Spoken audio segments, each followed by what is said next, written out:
कर्मानंद अपने गायन से प्रभु की सेवा किया करते थे।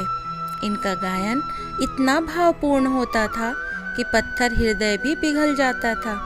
ज़्यादा दिनों तक इनको गृहस्थ जीवन रास नहीं आया और यह सब कुछ छोड़कर निकल पड़े।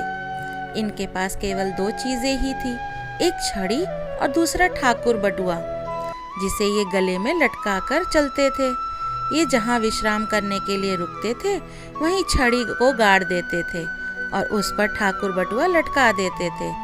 इससे ठाकुर जी को झूला झूलने का आनंद मिलता था। एक दिन ये सुबह सुबह ठाकुर जी की पूजा करके श्री ठाकुर जी को गले में लटका कर चल दिए। उस समय ये भगवान नाम में इतने डूबे हुए थे कि छड़ी को लेना भूल गए। अब जब दूसरी जगह ये विश्राम करने के लिए रुके तो इन्हें छड़ी की याद आई।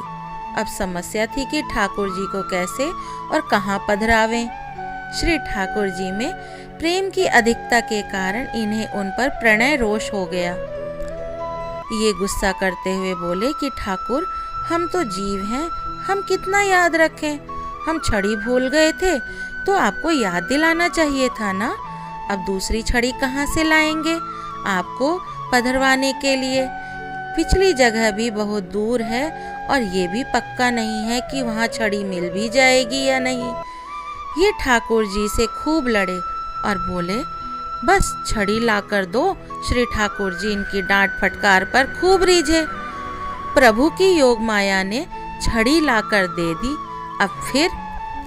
अब ये फिर रोने लगे कि इन्होंने प्रभु को क्यों डांटा। जब इन्होंने क्षमा मांगी तो प्रभु ने कहा कि यह मेरी ही लीला थी, मुझे डांट सुननी थी। भगवान ने कहा कि जब यहाँ हम और तुम 2 ही हैं तो अगर कुछ कहने सुनने लड़ने झगड़ने की इच्छा होगी तो कहाँ जाएंगे, किससे लड़ेंगे। प्रभु की यह बात सुनकर श्री कर्मानंद जी तो प्रेम सागर में डूब गए। कुछ करो या ना करो पर प्रभु से प्रेम जरूर करो। प्रभु से प्रेम करोगे तो भगवान का अनंत प्रेम पाओगे।